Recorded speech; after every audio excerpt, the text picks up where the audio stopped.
Hoy fue revelado el video de la captura de un presunto asaltante dentro de la Universidad del Valle. Las imágenes que fueron captadas por un estudiante fueron entregadas hoy por Web Noticias al canal Caracol. Al escuchar los gritos, un estudiante de la Universidad del Valle empezó a grabar mientras corría hacia el sitio donde se acumulaba la gente. Uy, sí, marica, está encerrado. Fue entonces cuando logró grabar la imagen de un hombre armado que los amenazaba y que trataba de escapar de la universidad. Según los vigilantes, el sujeto acababa de robar un computador y otras pertenencias de un estudiante. ¡Suelta el fierro, hermano! Los alumnos y los encargados de vigilancia le dicen que entregue el arma, pero este se resiste a hacerlo. ¡Por eso, En cuestión de segundos, uno de los miembros del personal de seguridad se le enfrenta. ¡Quieto!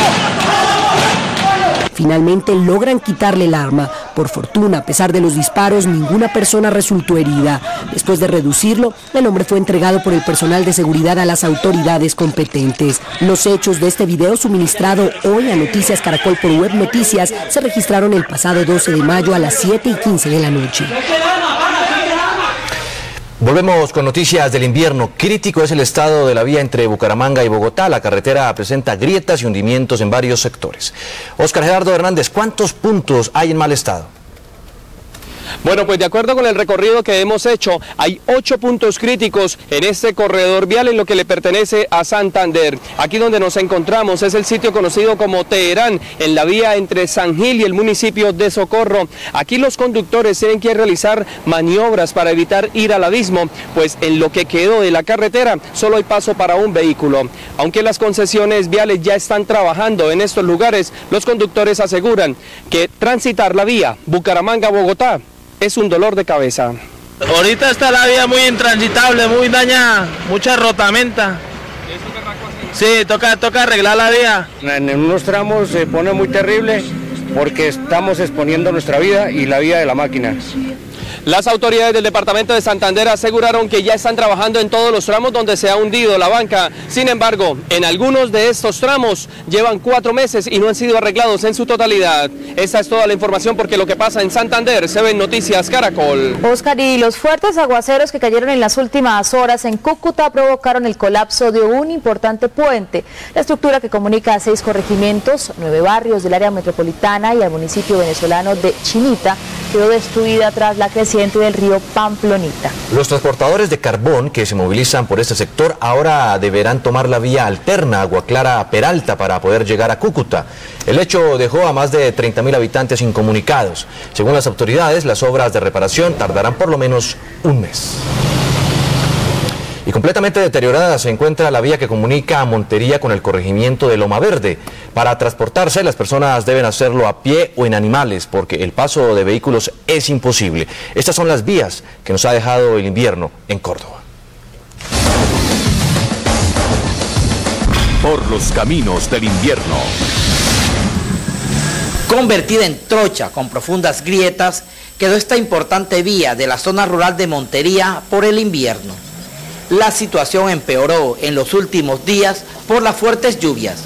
Unas 15.000 personas están incomunicadas. Imagínense que estamos incomunicados. ¿Cómo vamos? Vamos luchando con el barro, no tenemos vías, no tenemos acceso de nada. Tenemos que salir a pie, en burro, a caballo.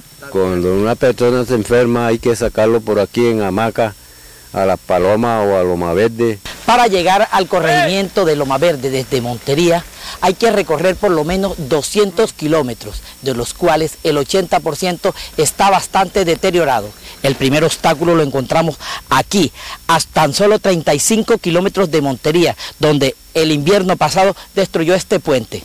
De aquí en adelante todo es trocha. Carretera, sobre todo la vía, que mejore la vía. Por esta zona, considerada la despensa agrícola y ganadera de Córdoba, se movilizan habitantes de los corregimientos de Las Palomas, Leticia, Martinica, Loma Verde y muchas veredas más. Esta vía destapada que ustedes ven comunica a Montería por lo menos con 5 corregimientos, tal vez los más importantes de la capital cordobesa. Por aquí sale el 40% de los productos y del ganado que va hacia Montería, hacia Córdoba y hacia la costa atlántica. Por aquí se cultiva el arroz, se cultiva el maíz, el ají, la yuca, el ñame, todo se cultiva. ¿Y sacan mucho ganado también? Sí, señor, ahí ganado bastante. Eso se pierde porque no hay donde sacarlo, no hay por donde transportarlo. Más adelante, el acceso a las distintas poblaciones es aún más difícil. Los pocos vehículos que por allí aún se movilizan se quedan atascados en el barro. Transitar por estas vías es un verdadero desafío. Los vehículos llegan hasta donde la vía se los permite. Luego, las personas tienen que caminar o tomar burros como este para llegar a los sitios determinados. Por ejemplo, nosotros que estuvimos aquí en la vereda Pereira, donde hay más de 50 familias totalmente incomunicadas. Ellos le exigen al gobierno que arreglen estas vías. Entre las comunidades hay preocupación por los altos niveles que está presentando el río Sinú en los últimos días y temen que se desborde de nuevo y se lleve lo poco que quedó de este carreteable. 7:12 de la mañana, la Dirección de Tránsito y Transporte de la Policía entregó un reporte de las carreteras cerradas debido al fuerte invierno que golpea al país. Presten atención.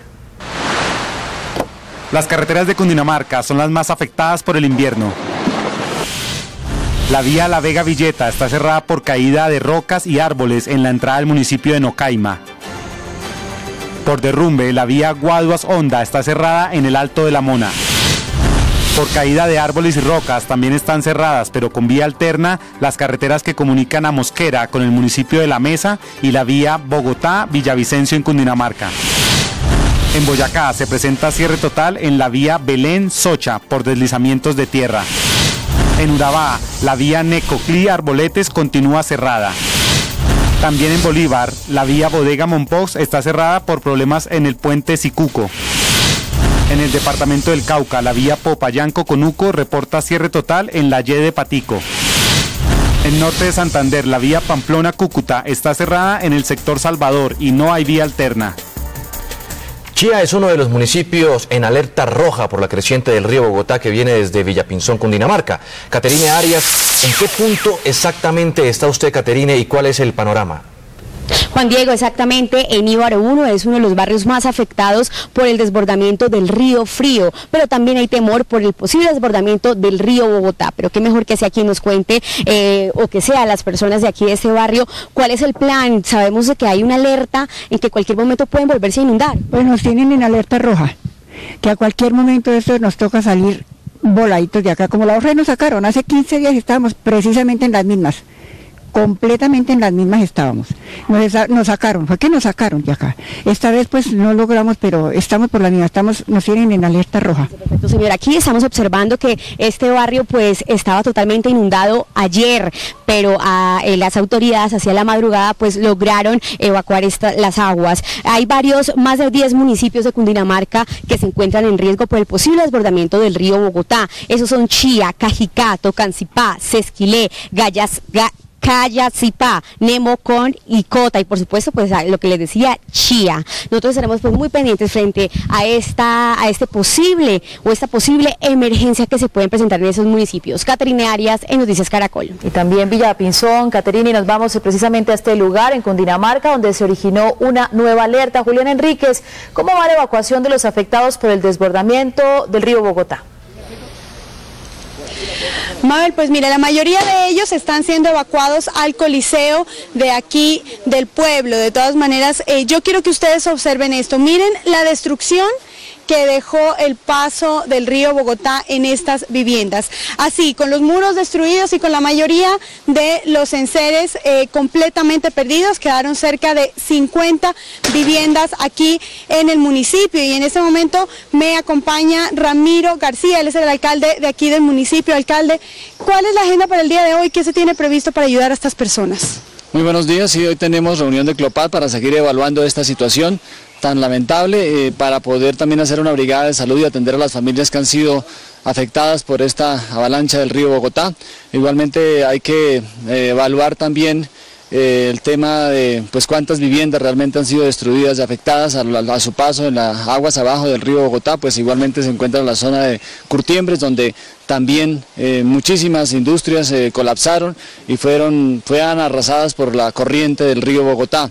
Estamos también igualmente a la espera de que los organismos nacionales nos sigan ayudando, nos sigan colaborando para la atención humanitaria de estas personas que pues han sido afectadas. Nosotros tenemos en este momento 2 albergues en el municipio, uno que nos está colaborando la parroquia y otro en el Coliseo Municipal, donde seguimos evacuando a las personas que han sido afectadas pues con todo, que perdieron todo, porque pues igualmente el agua llegó aproximadamente a 3 metros de altura, donde pues todo quedó perdido para estas familias. Listo, alcalde, muchísimas gracias. Y pues mientras tanto aquí continúa, ustedes ven el trabajo de las autoridades, la defensa civil y también la policía colaborándole a todas estas familias que prácticamente lo perdieron todo. Es la información hasta el momento desde el municipio de Villa Pinzón. Juliana Enríquez, Noticias Caracol. Muchas gracias, Juliana. Los organismos de socorro de Pereira se mantienen también en alerta ante el aumento de las lluvias en esa ciudad. Por eso se han tomado nuevas medidas para evitar tragedias por la situación cerca a los ríos y en las quebradas. Freddy Gómez, ¿qué medidas se han adoptado? Se ha tomado la determinación por parte del Cuerpo de Bomberos y los organismos de socorro de estar visitando y revisando los ríos y las quebradas cada 30 minutos para poder conocer la condición en la que se encuentran. Me acompaña el sargento Ricardo Posada, oficial de servicio del Cuerpo de Bomberos. ¿Qué es lo que más les preocupa a ustedes? Freddy, muy buenos días. Lo más preocupante en este momento es la condición del terreno, el cual puede presentar un deslave o deslizamiento y a su vez ocasionar represamientos en el afluente del río Tubo, en el río Consota o la quebrada del Oso. De hecho, vamos a permanecer en una alerta constante, efectuando monitoreos en el caudal, en el nivel del caudal de estos afluentes, y a la misma vez le vamos a informar a la comunidad sobre la condición de los ríos. Esperamos de que ellos tomen estas acciones preventivamente y estén también constantemente observando el nivel de estos caudales e informarnos a nosotros por la línea 119 para poder tomar las determinaciones precisas. Lo que le está pidiendo también a las personas que viven cerca de estos ríos es que estén preparados por si tienen que evacuar de un momento a otro. Es lo que pasa por el momento desde la ciudad de Pereira. Soy Freddy Gómez en Noticias Caracol. Gracias, Freddy. 7:18 de la mañana. En otras noticias, desconocidos abandonaron una granada cerca de un CAI ubicado en el sur de Bogotá. Los expertos en explosivos de la SIJIN la activaron de forma controlada. Dicen los habitantes del barrio Arborizadora Alta que vieron a un hombre cuando sacó de una maleta de color negro el artefacto explosivo y lo abandonó en la zona verde del centro de atención inmediata. Una mujer que iba a denunciar la desaparición de su hijo encontró la granada y avisó a la policía. El ejército evacuó en un helicóptero a una mujer a punto de dar a luz que se encontraba en Algeciras, Huila, municipio incomunicado con el resto del departamento por los efectos del invierno. Unidades del ejército bajan del helicóptero en la 9ª Brigada a Edilma Oyuela Narváez, de 28 años, quien tuvo que ser trasladada de urgencia a un centro asistencial por presentar inconvenientes en su embarazo, catalogado de alto riesgo. La acción de los uniformados obedeció a la dificultad que tenía la paciente para ser trasladada a Neiva por vía terrestre debido a los derrumbes que tiene taponada la vía a la capital del Huila. Luego de la fallida operación de la que logró escapar alias Fabián Ramírez, jefe del bloque sur de las FARC, las fuerzas militares lanzaron una nueva ofensiva contra el subversivo en Caquetá. 5 guerrilleros fueron abatidos. Este video muestra el operativo de la Fuerza de Tarea Omega contra el campamento de Fabián Ramírez, comandante del bloque sur de las FARC en área rural de Cartagena del Chairá, en Caquetá. El general Javier Flores comanda la ofensiva contra los guerrilleros que protegen a José Benito Cabrera Cuevas, alias Fabián Ramírez. Así quedó el sector de Peñas Coloradas en Caquetá, luego de bombardeos por parte de la Fuerza Aérea en un campamento de la guerrilla. El ejército rescató en helicóptero y utilizando cuerdas especiales a varios guerrilleros que resultaron heridos. Alias Leonardo aseguró que estuvo a punto de perder su vida. Cometí un grave error, haberme metido allá a la guerrilla. Un error grande que casi me cuesta la vida. Miren hoy en día la juventud que no van a cometer ese error que yo cometí. En el lugar fueron recuperados 3 computadores y otros elementos con información del jefe guerrillero Fabián Ramírez. Mañana le toca a uno trabajar, mojarse, andar de noche, de día. En vez en ocasiones aguantar hambre porque no me presta las oportunidades para hacer la alimentación. En esta operación, denominada Mesías, murieron 5 guerrilleros y un soldado. Los heridos fueron trasladados a un centro asistencial en Florencia. Tranquilo que le estamos ayudando, hermano, le estamos ayudando. También en el Meta, militares atendieron a alias Arnoldo, guerrillero que resultó herido y fue atendido de manera inmediata por los enfermeros de combate del ejército. El concepto de que en Colombia hay conflicto armado sigue generando opiniones encontradas. Esta vez el expresidente Uribe volvió a hacer públicos sus reparos a ese reconocimiento. Mucho respeto. El expresidente Uribe, como acostumbra hacerlo desde que dejó su mandato, le respondió nuevamente al presidente Juan Manuel Santos a través de la red social Twitter. Esta vez por las declaraciones del presidente durante un acuerdo de prosperidad realizado el fin de semana en Buenaventura, en el que dijo que si no hubiera conflicto armado en Colombia, él y el expresidente Uribe irían a la cárcel La Picota por atacar a la guerrilla. Uribe desde su cuenta escribe: el presidente Santos como ministro de Defensa, los anteriores ministros, los comandantes y mi persona combatimos a los terroristas de acuerdo con la Constitución y la ley. La actuación honesta no necesita reconocer terroristas para evitar ir a la cárcel. Pero estos son los argumentos del presidente Santos. Porque si no hay conflicto armado interno, entonces no podemos bombardear a los jefes de la guerrilla, a los campamentos guerrilleros. Bajo el ámbito de los derechos humanos, eso está prohibido. Bajo el ámbito del derecho internacional humanitario está permitido. El caso es que con el reconocimiento del conflicto armado interno en Colombia por parte del presidente Juan Manuel Santos y la inclusión de este dentro de la ley de víctimas, ya no hay mucho que discutir. Las autoridades capturaron en Envigado, Antioquia, a Jesús David Hernández, alias Chaparro, señalado de ser el jefe de sicarios de la organización delincuencial conocida como La Oficina. Según la policía, alias Chaparro estaría relacionado con unos 50 homicidios. Jesús David Hernández Grisales, alias Chaparro, es señalado por las autoridades de ser el responsable de las extorsiones y los asesinatos cometidos por la organización delincuencial, conocida como La Oficina, en Medellín y varios municipios del área metropolitana. Las autoridades ofrecían 200 millones de pesos de recompensa por su captura. Ya después de su captura nos pudimos dar cuenta que está operado toda la parte física, su nariz, sus orejas, tiene inclusive alterado todos los pulpejos para su identificación. Según la policía, al momento de la detención, alias Chaparro se identificó con documentos falsos. Contra él pesan órdenes de captura por los delitos de homicidio y concierto para delinquir. Se fue incorporando poco a poco a la organización, a las organizaciones criminales, cobrando extorsiones, luego pasó a ser parte de los sicarios selectos de estos grupos delincuenciales. Alias Chaparro también es señalado de ser el jefe de sicarios y proveer armas a los combos delincuenciales, el cobro de extorsiones al comercio y al transporte. Corabastos se ha convertido en un epicentro de algunas actividades criminales en Bogotá, según advierte un estudio de la corporación Nuevo Arco Iris. Sin embargo, la Secretaría de Gobierno pidió no satanizar a la central de abastos. La corporación... De acuerdo con el estudio denominado Mercados de la Criminalidad en Bogotá, las actividades delincuenciales con mayor demanda en la ciudad son el sicariato o asesinato por encargo, el transporte protegido que abastece negocios y mercados ilícitos, la prostitución de alta gama o prepagos, el narcomenudeo de drogas, el lavado de activos y los servicios informales de protección que con el tiempo se convierten en fuente de extorsiones. Aparentemente por Corabastos entra la droga que entra, la mayoría de la droga que entra a Bogotá y desde allí se distribuye. Por Corabastos entran y se distribuyen armas ilegales. El gobierno distrital, sin embargo, advierte que eso no solo ocurre en Corabastos. Lo que se está evidenciando es que tanto en el hurto de vehículos, mercado de autopartes, en el narcomenudeo, en el lavado de activos, en diferentes actividades, hay un tránsito entre lo ilegal y lo legal. Para la Fundación Nuevo Arco Iris, detrás de la violencia están las bandas criminales cuya actividad ya triplica a la realizada por la guerrilla. 7 personas que pretendían robar varias oficinas en un edificio de Cali fueron sorprendidas por la policía.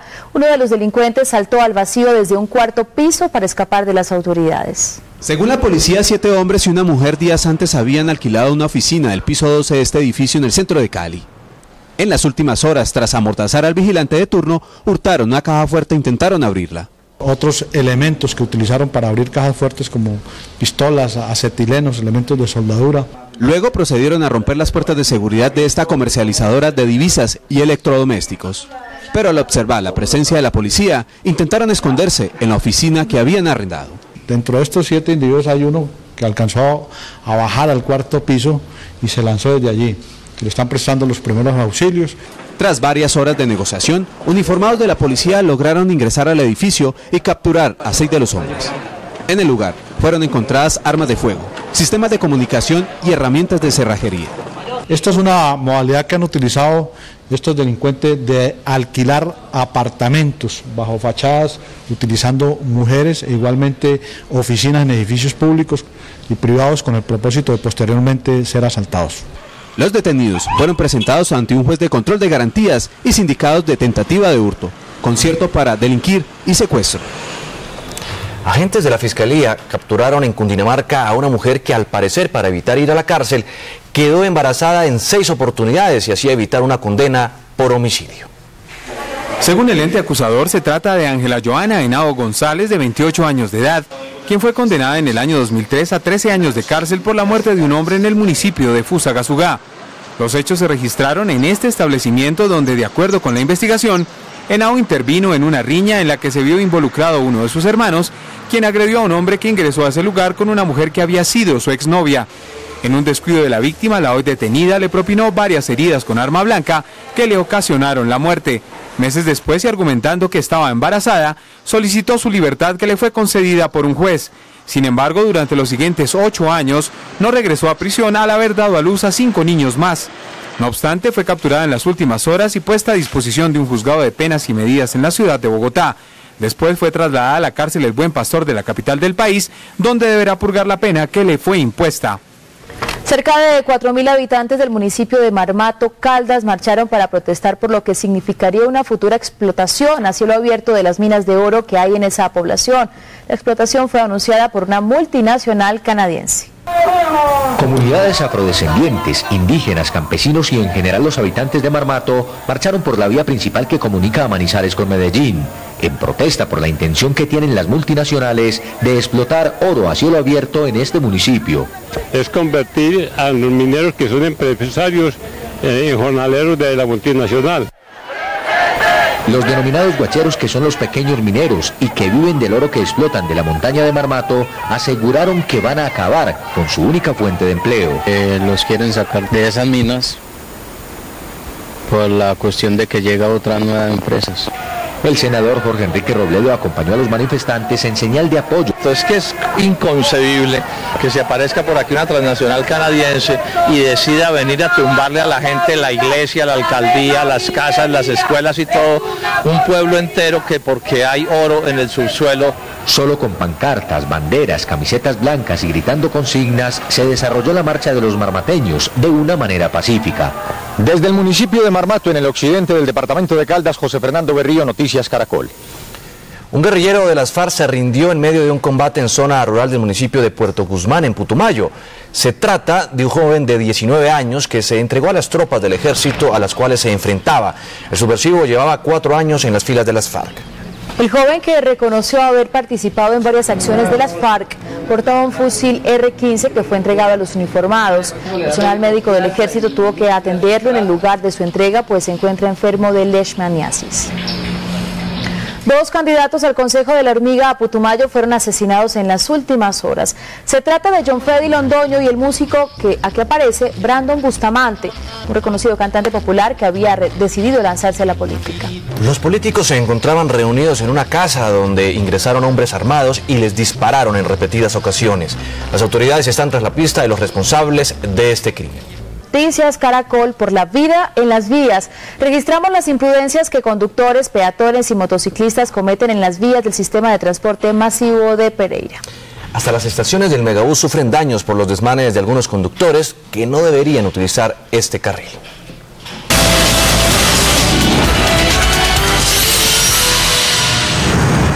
Las imprudencias que peatones y conductores cometen en las vías del Megabús son muy frecuentes.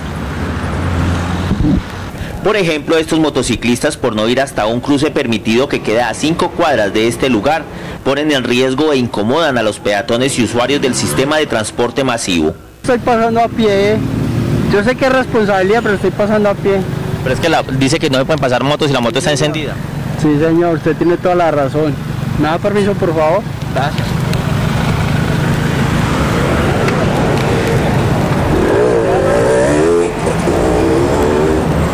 Yo siempre la he pasado pero nunca pues ponen cuidado. Las imprudencias también son cometidas por los peatones.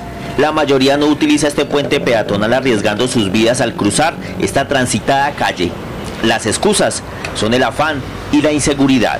Yo no sé cuándo nos van a habilitar el puente, es que para eso es ese puente, pero es que es inhabitable, impasable. Si ustedes van y lo miran, está lleno de excrementos. Entonces es imposible, tiene uno que someterse aquí. Yo estaba pasando y no habían casi carros. ¿No le preocupa que lo van a atropellar ahí o para un accidente? De pronto, pero uno tiene afán a ratos. En el carril exclusivo de los buses articulados, los accidentes son frecuentes por conductores imprudentes, como el de esta tractomula que por invadir el carril de Megabús le ocasionó daños a una de las estaciones. Demasiadas las imprudencias que la gente comete acá. No respetan el pasado. Aquí es prohibido parar las motos a este lado y se tiran las motos. Aquí hay mucho accidente, hay demasiado. La gente se obstaculiza mucho. Se pasa sin respetar nada. Carretillas que no dejan pasar los buses articulados. Ciclistas que ponen en peligro su vida al transitar en contravía y algunos conductores imprudentes aumentan el número de accidentes en las vías del sistema. Las autoridades buscarán mediante el método de cámaras de video poder sancionar a conductores y peatones que a diario convierten el transitar en esta vía en un verdadero riesgo. Lo que pasa en Pereira y el departamento de Risaralda se ve en Noticias Caracol. Es el momento de la información internacional con Dora Glotman. Datos de último minuto sobre Muammar al-Gaddafi. Dora. Muy buenos días. Es que hace tan solo minutos la Corte Penal Internacional solicitó el arresto del líder libio Muammar Gaddafi, de su hijo y de su cuñado. Desde La Haya, el fiscal Luis Moreno Ocampo pidió la orden de arresto por crímenes contra la humanidad. La Corte Penal Internacional acusa a Gaddafi y a su hijo Saif al-Islam y a su cuñado Abdullah al-Sensusi de ordenar ataques contra civiles, inclusive de ir casa por casa en busca de opositores para matarlos. Se mantiene hoy la tensión entre palestinos e israelíes. Una embarcación con bandera moldava que pretendía llegar hasta Gaza con ayuda humanitaria para los palestinos tuvo que retroceder a Egipto al ser advertida por Israel que no permitiría que violara el bloqueo marítimo. Esto sucede horas después de que 15 personas murieran en las fronteras de Israel con Siria, Líbano y Gaza tras enfrentamientos con el ejército. En el caso de Siria, los disturbios se dieron al cruzar los manifestantes la frontera. El director del Fondo Monetario Internacional, acusado de intentar violar a una empleada de un hotel en Nueva York, será sometido a exámenes antes de presentarse hoy ante un juez. A Dominique Strauss-Kahn se le realizarán pruebas de ADN y se analizará su cuerpo para determinar si tiene marcas de forcejeo con una mujer. Hoy la prensa en Francia asegura que la carrera política de Strauss-Kahn, quien se creía sería el próximo presidente de Francia, se acerca a su fin. El acusado dice ser inocente. Y en tan solo minutos, a las 7:56 hora colombiana, se supone que despegará desde Cabo Cañaveral el transbordador Endeavour por última vez. El transbordador de la NASA con 6 astronautas a bordo realizará su última misión tras 19 años al servicio de la NASA. 16 días durará este viaje que los llevará hasta la Estación Espacial Internacional.